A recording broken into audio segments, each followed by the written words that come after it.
Ahora damos paso a esta charla con Ana Elena, Repensar el arte en la vida diaria, una mirada al diseño, las artes decorativas y el arte popular.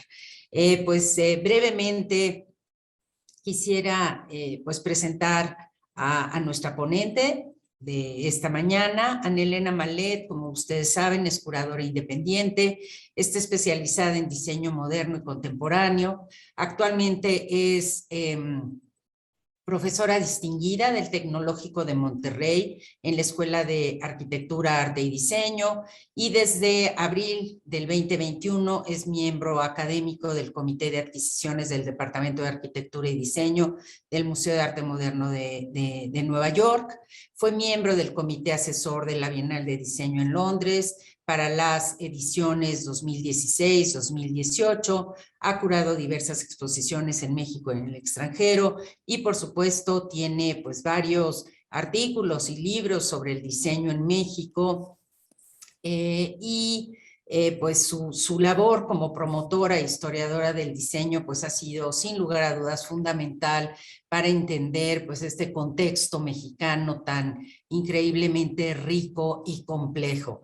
Por el otro lado, pues Ana Elena es miembro del comité asesor del Museo Franz Mayer y hemos tenido el gusto y el privilegio de trabajar distintas exposiciones con Ana Elena, de distintos diseñadores, Félix Tissot, la colección de Marguerite Rostand, obviamente la silla mexicana, Clara Porcet, en fin, hay ya un conjunto de vínculos entre Ana Elena y el Museo Franz Mayer, lo cual nos da mucho gusto. Y pues Ana Elena ha sido también partícipe de estas discusiones y charlas de cómo poner en valor las artes decorativas, cuál es el camino para hacer llegar a los públicos nuestros objetos, cómo hacer estos diálogos entre los objetos históricos y su contexto moderno y contemporáneo, con el fin de detonar pues ciertos procesos de relevancia en los públicos y también pues de una apropiación más efectiva de estas colecciones que tenemos el privilegio y el gusto de albergar. Así es que sin más, Ana Elena, te dejo en uso de la palabra. Muchas gracias, Alejandra. Muchas gracias al Museo Franz Mayer por la invitación. Cuando la directora del museo, Alejandra de la Paz, me invitó, la verdad es que no sabía qué decir. No sabía cuál tendría que ser la reflexión. Y partí un poco del trabajo que estoy haciendo y de una reflexión que ha surgido a partir de dos exposiciones que estoy trabajando actualmente, que espero, si no llega el Omicron y todo va bien, vean la luz el año que entra. Una exposición para el Museo Universitario de Arte Contemporáneo de la UNAM y otra exposición para el Museo Franz Mayer. Exposiciones como de corte histórico, obviamente asociados a mi tema, que es el diseño mexicano, a entender esta modernidad en contexto, esta modernidad mexicana, y a entender cómo fue que llegamos a lo que llegamos, a este diseño mexicano, o a ese diseño mexicano que no hemos llegado y que nos seguimos preguntando qué fue el diseño mexicano, qué es el diseño mexicano. No hay clase que no dé foro en el que no esté, que pregunten qué es el diseño mexicano hoy en día. Y creo que para mí esas etiquetas y esas barreras tendrían que estar superadas. Y creo que ahora con el trabajo en estas dos exposiciones e inevitablemente estas nuevas ideas que no son nuevas, pero que están vigentes, de las teorías decoloniales o poscoloniales, hay una reflexión muy profunda que hacer. Y entonces preparé esto que espero que salga. Por primera vez lo voy a articular en palabras, está en mi cabeza, me pasé recortando imágenes toda la semana, pero creo que hay una reflexión muy importante. Voy a tomar herramientas, obviamente, de teorías decoloniales, pero también el diseño especulativo, teorías de diseño especulativo. Entonces van a ver ahí una mezcla muy rara de una reflexión que a lo mejor sale, a lo mejor no sale. Es lo que está pasando por mi cabeza en el momento de trabajar estas exposiciones, en el momento específico que estamos viviendo. Y entonces dando todos estos disclaimer o advertencias de que a lo mejor no sale, voy a compartirles esta presentación eh, porque me parece muy importante todos los que trabajamos en museos, que estamos trabajando con eh, diseñadores, hacer estas reflexiones. Repensar el arte en la vida diaria, una mirada al diseño y a las artes decorativas. Antes de compartir, quiero mostrarles, no me estoy viendo, voy a retomar algunas frases de este libro, que es La vida en el arte, escritos de Clara Porcet, que recientemente publiqué con Editorial Alias y que es una recopilación de los artículos de Clara Porcet, a quien creo que hay que revisar una y otra vez, y sobre todo con miras a lo que está pasando en el mundo y a las discusiones que se están teniendo. Creo que hay que volver a su pluma y a su pensamiento, porque hay muchas cosas que ella vio y de las que reflexionó en su momento, que de pronto se nos ha olvidado. Se nos ha olvidado porque no estaban visibles, porque muchos de estos textos estaban diseminados en distintas publicaciones, y creo que hay una parte como muy importante de reflexionar. Voy a comenzar leyendo. Este es un texto que estaba inédito, una carta que en 1948 Clara Porcet hace a Fernando Gamboa. Para los que no sepan, Fernando Gamboa fue, yo digo que uno de los primeros curadores que hubo en México, pero además fue promotor, museógrafo, artífice de muchos de los modelos de exhibición de diseño, de arte y de arqueología y hasta antropología que se dieron en la primera mitad, por lo menos, del siglo XX. Y él fue además coordinador o director del área de artes visuales o de artes plásticas en Bellas Artes. Y Clara Porcet le escribe en 1948. En las épocas de cultura recia e integrada ha sido imposible de percibir la limitación fronteriza entre las bellas artes y las artes utilitarias. En tales tiempos, la pintura y la escultura, como la arquitectura, han tenido funciones de servicio, y las jarras y las ollas han dado satisfacción estética por la perfección de sus formas, al mismo tiempo que han servido para contener aceites o para cocinar frijoles. La separación entre el aspecto expresivo del arte y el utilitario se encuentra, por el contrario, solo en momentos débiles de la cultura, como en estos últimos 100 años, por ejemplo, durante los cuales la imprescindible adaptación del hombre a un nuevo y potente elemento, la máquina, ha traído toda suerte de desequilibrios. Hemos visto así la expresión artística aislada de su ambiente, preconizado exclusivamente al arte por el arte, y al mismo tiempo una producción de objetos inútiles, balbuceos maquinistas sin ningún control estético. Y es indudable que este alejamiento de la estética de las circunstancias diarias ha sido una de las características más trágicas de la etapa en que estamos aún en parte, porque las calidades estéticas son esenciales al proceso biológico de la vida. Clara Porcet hace aquí una distinción, más bien enuncia que hay una distinción entre las artes expresivas y las artes utilitarias. Esta idea del pensamiento binario que se dio en el siglo XX, ¿no? Clara Porcet la enuncia, denunciando de alguna manera estas epistemologías occidentales que nos hacen ver las cosas de dos colores, ¿no? O es uno, o es negro, o es blanco. Y sabemos que en países como el nuestro, con una diversidad y con una historia con tantas capas, aquí nada es negro ni nada es blanco. Todo es en tonos de grises y en múltiples colores, como hizo esta reflexión Jorge Rivas en sus propias salas de exhibición. En 1952, después de esta carta que seguiré leyendo a lo largo de la presentación, pequeños extractos, Clara Porcet hace una exposición, ¿no?, basada en esa premisa de decir, vivimos en un país en donde lo artesanal y lo industrial tendrían que estar no solo en la mesa, sino comunicados, tendrían que ser casi la misma cosa. Venimos de la artesanía, venimos de lo artesanal, venimos de una tradición, y llega la máquina ¿no? Y la máquina no tendría por qué borrar este pasado, sino encontrar el punto medio, ¿no? Tratar de pensar, quiero hacer este ejercicio de pensar qué hubiera pasado si no nos hubieran vendido esta idea de una revolución industrial o una industrialización en los años 40 en México y hubiéramos integrado lo que ya teníamos, ¿no? La artesanía al diseño industrial. ¿Cómo hubiera sido nuestro diseño? ¿Cómo sería nuestro discurso? Eso es lo que Clara Porcet planteaba en este 1952. Y organiza una exposición que se llama El arte en la vida diaria, exposición de objetos de buen diseño hechos en México. La exposición se abre en abril en el Palacio de Bellas Artes.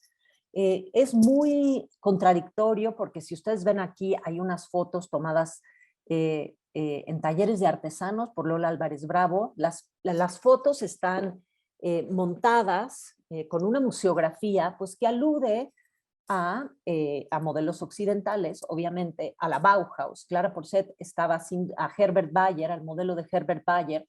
Clara Porcet estaba sin duda viendo MoMA, ¿no? Viendo cuáles eran los modelos de exposición en ese momento en el Museo de Arte Moderno de Nueva York. En los años 30 surge el Museo de Arte Moderno de Nueva York como la institución hegemónica para delimitar el modernismo en el mundo. Es ese modernismo, esa modernidad, se nos va a contar en el mundo entero desde el punto de vista del arte y el diseño desde MoMA. Y esa es una cosa bien interesante porque justo el mismo MoMA hoy en día está tratando de cambiar ese discurso. No hay ni hubo una modernidad como nos trataron de hacer ver en todo el siglo XX. Hubo muchas modernidades, modernidades que se desarrollaron y se adaptaron a su contexto. Y esas modernidades tendrían que haber derivado en modelos distintos a los que se marcaron desde Occidente. Al revisar estos modelos y entender qué fue lo que pasó, más que criticarlo es ponerlo en la mesa y decir, no podemos hacer nada con lo que ya pasó. Yo siempre digo, y creo que como historiadores no podemos juzgar el pasado con las herramientas que tenemos en este presente, sino sobre todo revisarlo y entender qué pasaba en ese momento, por qué se hicieron esos juicios, ¿no? Y esos conceptos, y cómo hoy podríamos imaginarnos conceptos diferentes. Esta es la museografía de la exposición que plantea Clara Porcet, ¿no? Teniendo estos descansos, ¿no? Estas cédulas que ven explicativas.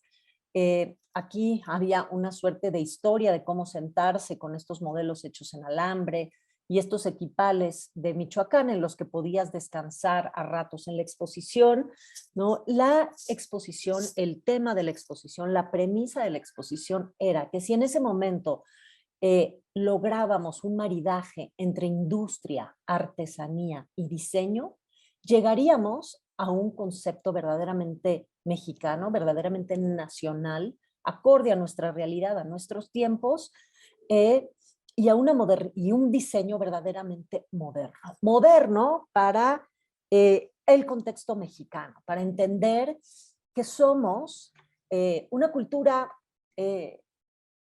híbrida, una cultura hecha de sincretismos, una cultura diversa, ¿no? Con muchas capas en la historia y por ende nuestro diseño no puede derivar en el mismo diseño que en Escandinavia o que en Estados Unidos.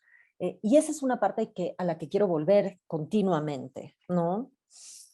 Y voy a volver a leer a Clara Porcet, ¿no?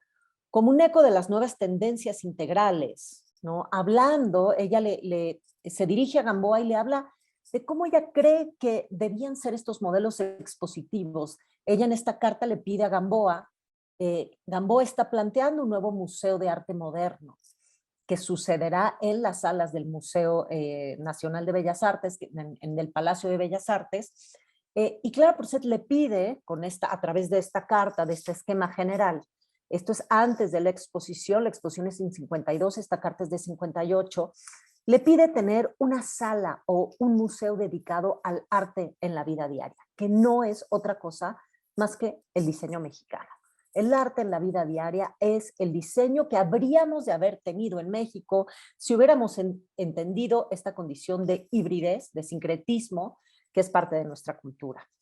Como un eco de las nuevas tendencias integrales, los viejos museos van transformándose en instituciones vivas que activan el medio y lo interpretan, mientras surgen otros nuevos que, por ser más auténticos productos de este tiempo, expresan de manera más entera las proyecciones más amplias y avanzadas.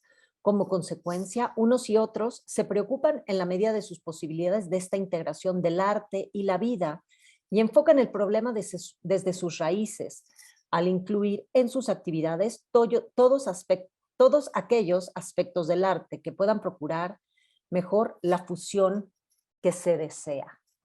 Aquí ella lo recapitula.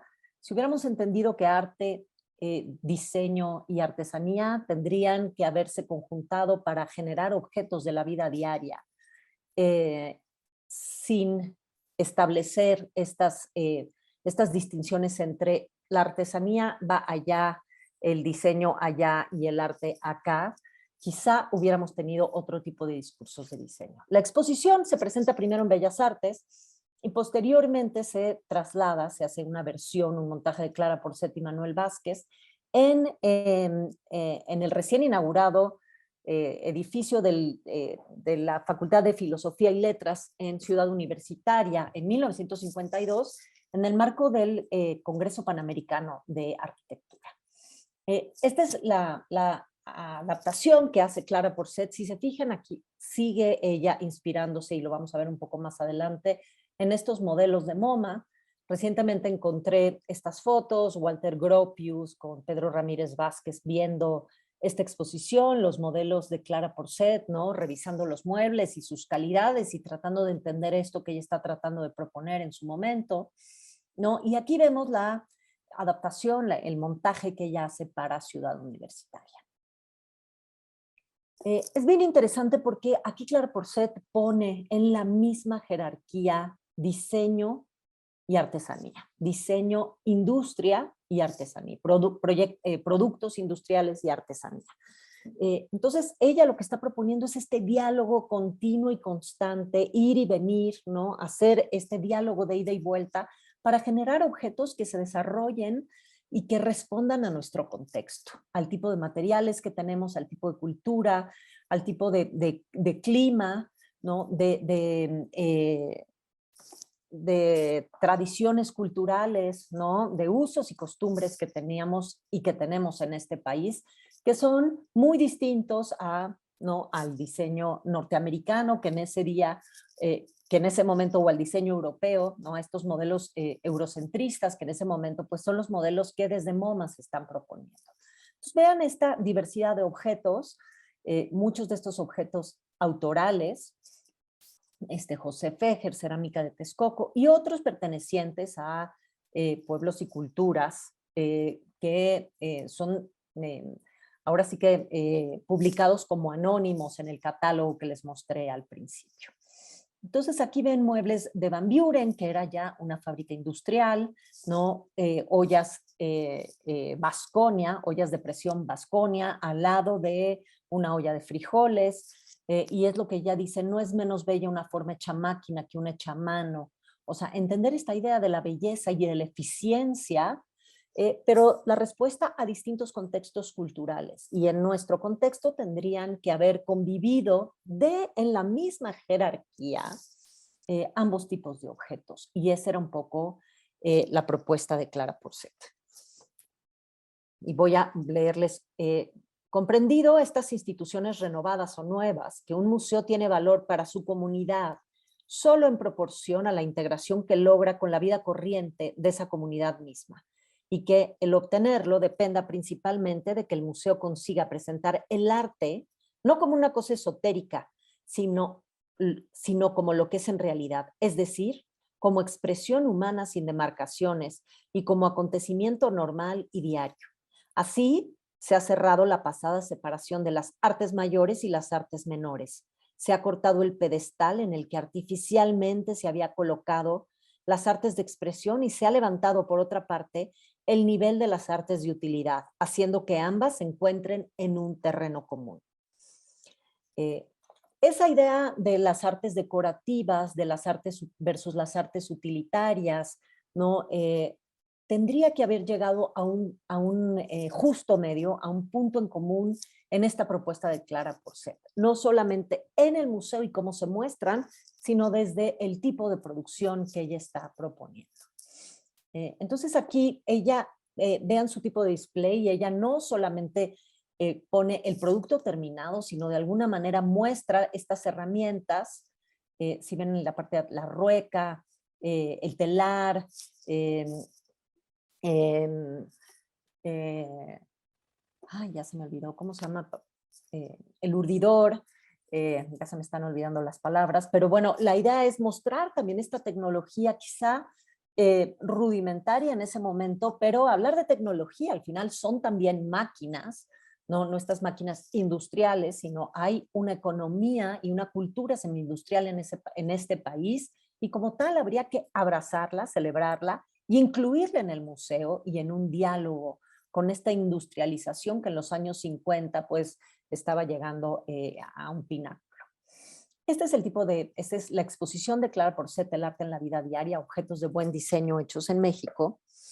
Y quiero contarles, el arte en los objetos de uso diario puede tener una influencia más directa y un significado mayor en la vida del hombre promedio que la pintura o la escultura, porque tiene mucha más importancia para una ama de casa corriente el poder seleccionar una supera de buena forma que el poder diferenciar un Velasco de un Orozco.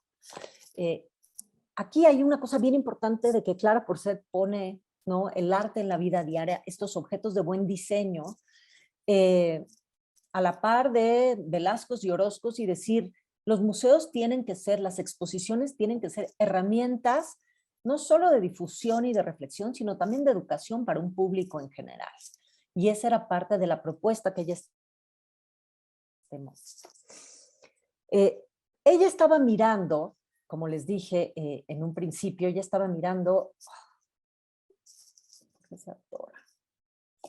ella estaba mirando estos modelos de exhibición que venían desde MoMA, estos modelos Kiesler, Herbert Bayer, estos modelos que vienen de la Bauhaus y de estas nuevas formas de mirar, de tratar de abarcar completamente la mirada y captar completamente la atención del espectador.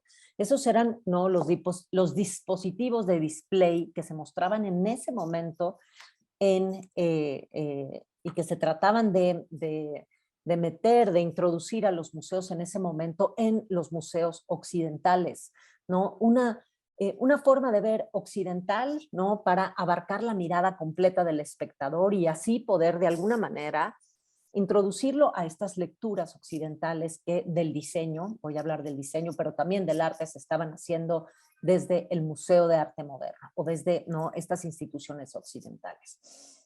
Y yo quiero volver a 1921, la exposición de artes populares en México, que fue la primera exposición de arte popular que tenemos registrada.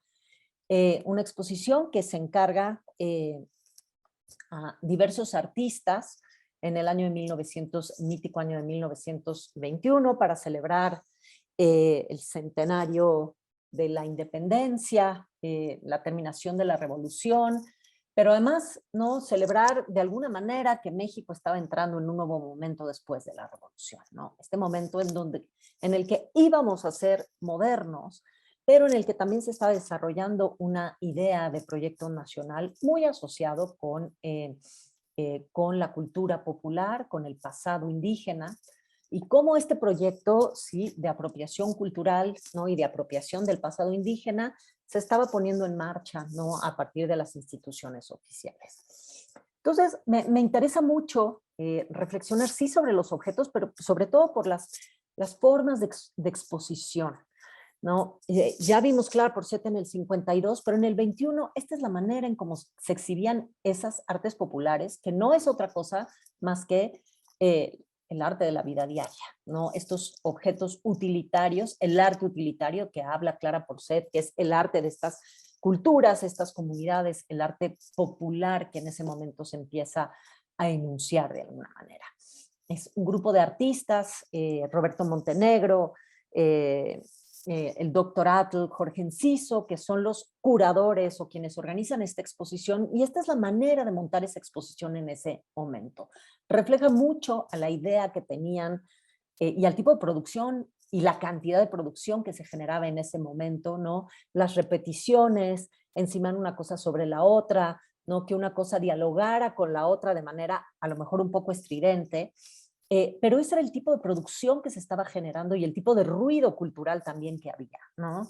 Entonces, vean la diferencia de una exposición en el 21, ¿no? Y cómo se mostraban estos objetos, solamente objetos de corte popular, objetos ya fueran utilitarios o rituales, ¿no? Asociados a las comunidades que se producían o para el uso cotidiano de las comunidades o para su uso ritual.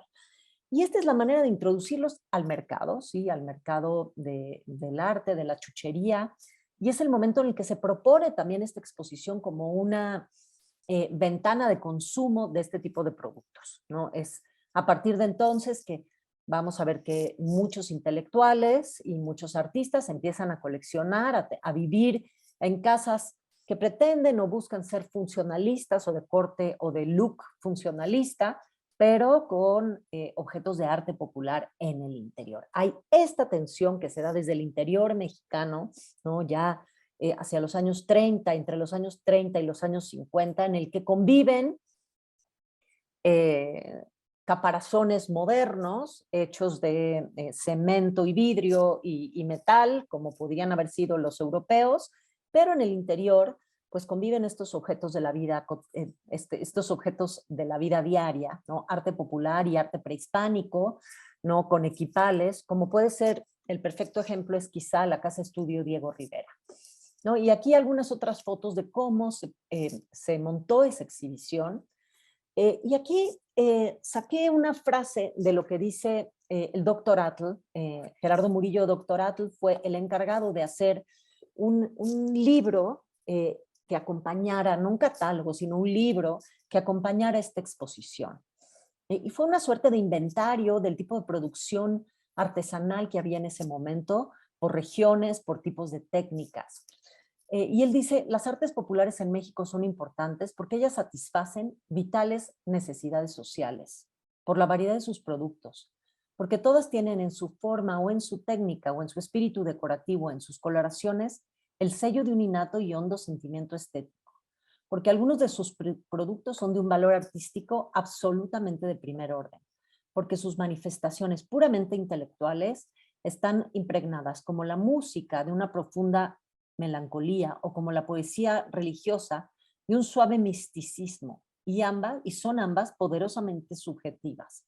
Además, las industriales de las razas indígenas puras y de las razas mezcladas o intermedias presentan, al contrario de lo que acontece con los grupos étnicamente semejantes a los europeos, caracteres muy marcados de homogeneidad, de método, de perseverancia y constituyen realmente una verdadera cultura nacional. ¿Qué hubiera pasado?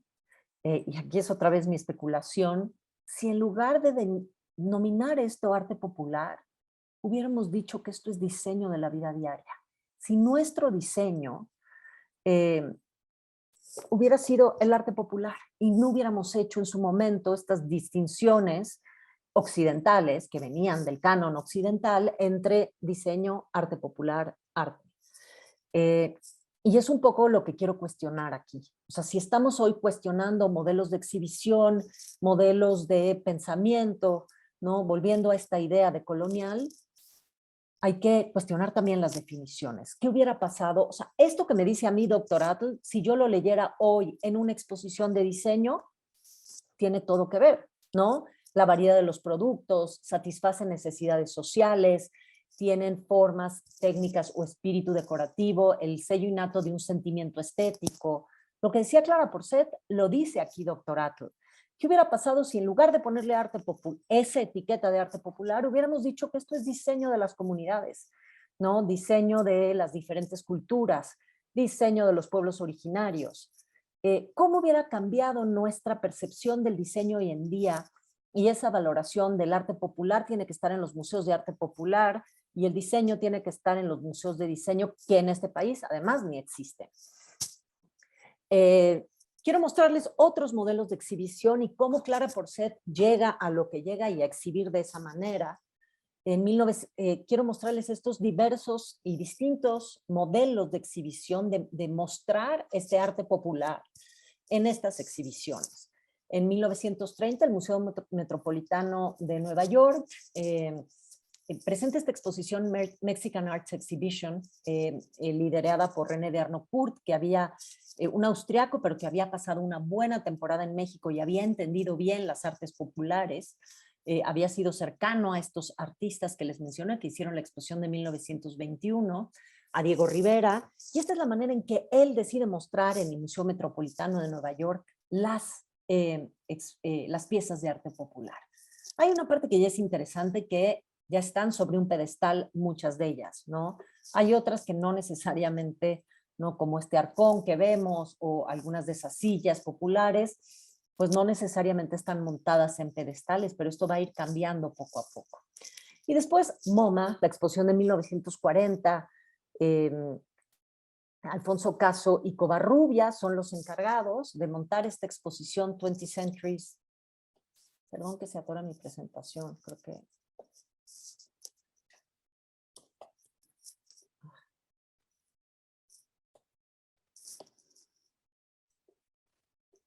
"20 Centuries of Mexican Art" en 1940, de la que se hace un catálogo.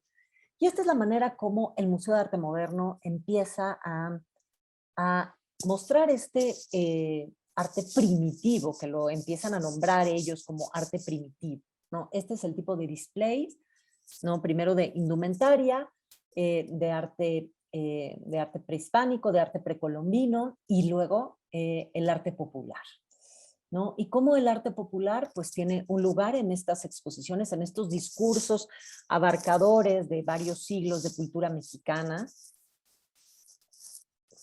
de varios siglos de hacer las cosas con creatividad y con las manos, que después se retoma en este concepto de los esplendores de 30 siglos, pero vean el tipo de display para el arte popular, ¿no? De pronto hay estas licencias de no tener un Judas colgado o el torito, ¿no? Era el momento de las plantas dentro del espacio de exhibición, ¿no? El torito ahí conviviendo con la planta o estos objetos directamente al piso. Y luego, en esta exposición específicamente, en el jardín de MoMA, que hoy es el jardín de las esculturas, que entonces también en un jardín de las esculturas, se monta una tienda en donde este arte de la vida diaria, no se vende el arte colonial, ni se vende el arte eh, precolombino, ni se vende el arte moderno, sino se vende el arte popular. El arte de la vida diaria se pone accesible a través de una operación comercial, una transacción comercial en el patio del museo, y esto me parece muy interesante, ¿no? Porque es ese mismo modelo que MoMA, y ahorita les voy a hablar más de eso, que MoMA utilizó para el diseño. O sea, la transacción adentro del museo de que el diseño se pudiera vender sucede en MoMA en los años 30, y es este mismo modelo que se reproduce para el arte popular. Entonces, ese es mi cuestionamiento. Si nuestra definición fuera distinta, este podría ser parte de nuestro diseño. Tendría que serlo, y yo creo que tenemos que empezar a verlo de esa manera. La exposición de arte mexicano en París, curada, montada, organizada por Fernando Gamboa, y también me interesa que vean estos modelos de exhibición, ¿no? Estos modelos de display.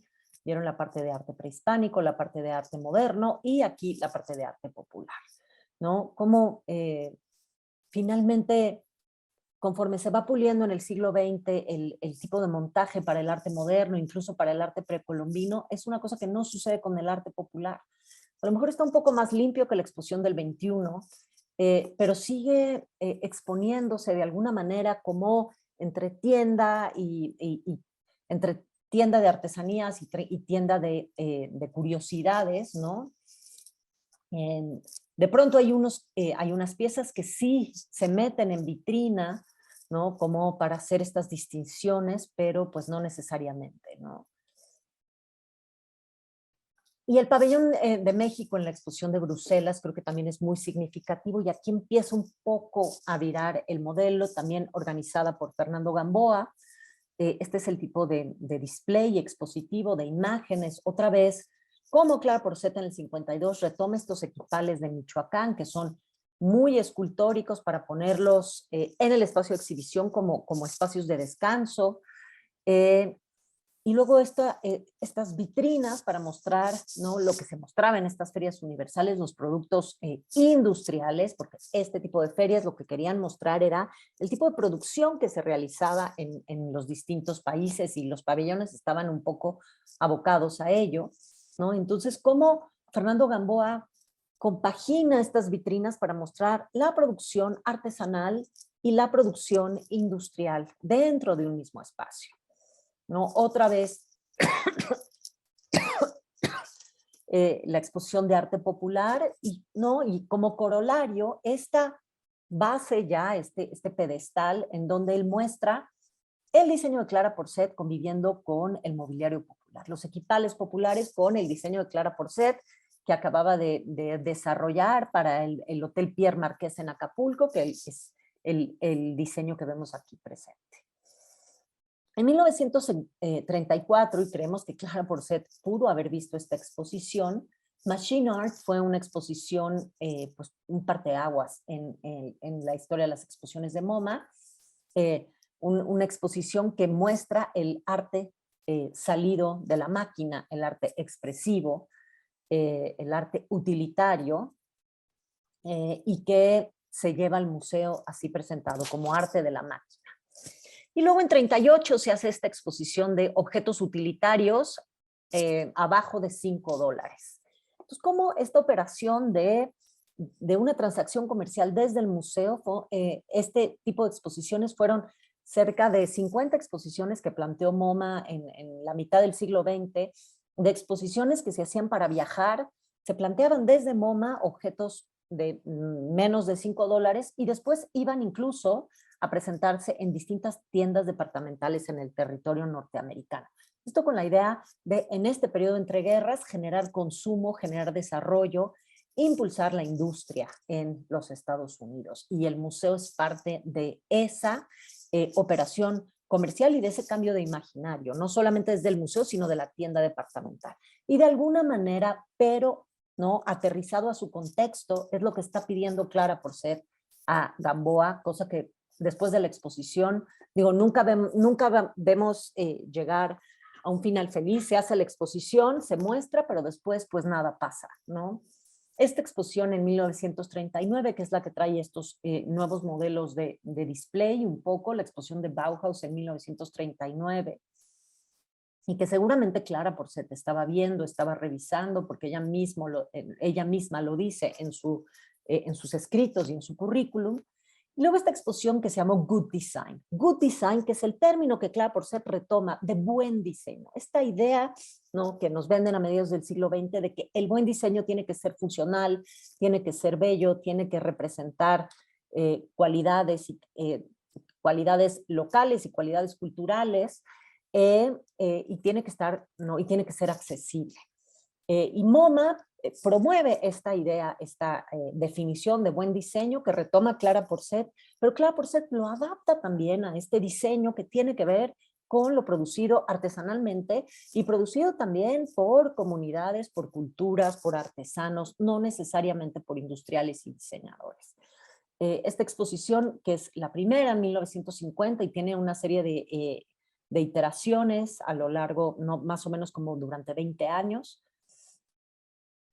y no muestran el buen diseño, pero también este buen diseño asociado al buen gusto y a la vida moderna, que es la que se está tratando de promover, a una vida moderna asociada sí a lo industrial, que es lo que está promoviendo MoMA en este momento y lo que se promueve en ese particular contexto cultural americano, que es muy distinto al mexicano, muy distinto al latinoamericano y a lo que nosotros estábamos viviendo aquí, que es un poco lo que trata de limitar, ¿no?, Clara Porcet en su momento.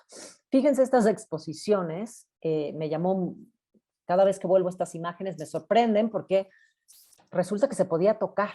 O sea, en el museo no nada más era la exposición, sino aquí vemos, ¿no?, a Charles C. Ray Eames presentándole a unos visitantes a la exposición, ¿no?, el tipo de características que tenían estos objetos y se podían tocar dentro del museo, ¿no?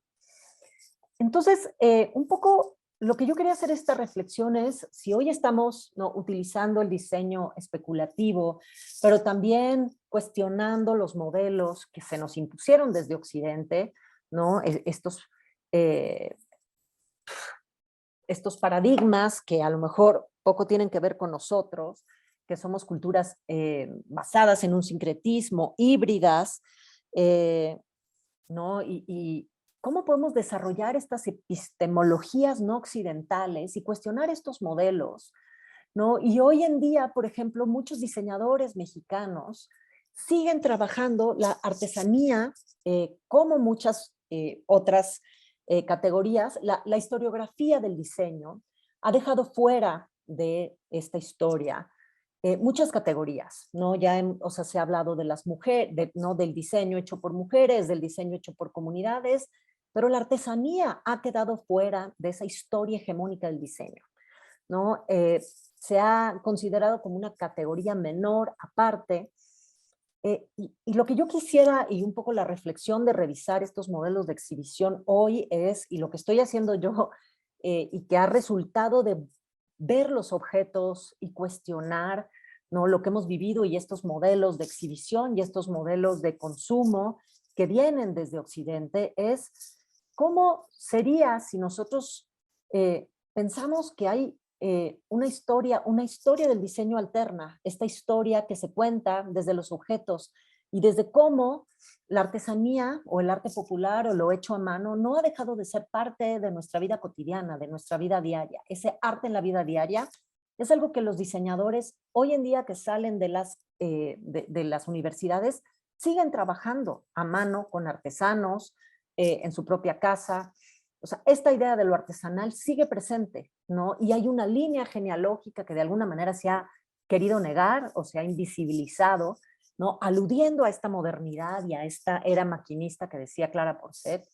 ¿Y cómo sería si de pronto Teodora Blanco, esta gran artesana de los años 30 que Alexander Girard coleccionó tanto y que Diego Rivera reverenció tanto, hubiera sido considerada como una diseñadora, ¿no? Como una diseñadora y no como una artesana indígena, y poner todas estas etiquetas que de alguna manera demeritan su arte en la vida diaria? Pues simplemente espero no haberlos hecho muchos bolas, es un poco una reflexión del momento, de modelos venidos de fuera y cómo los cuestionamos y cómo nos imaginamos otra cosa, otra historia del diseño. Ana Elena, pues muchísimas gracias. Sí, muchísimas gracias por esta visibilidad,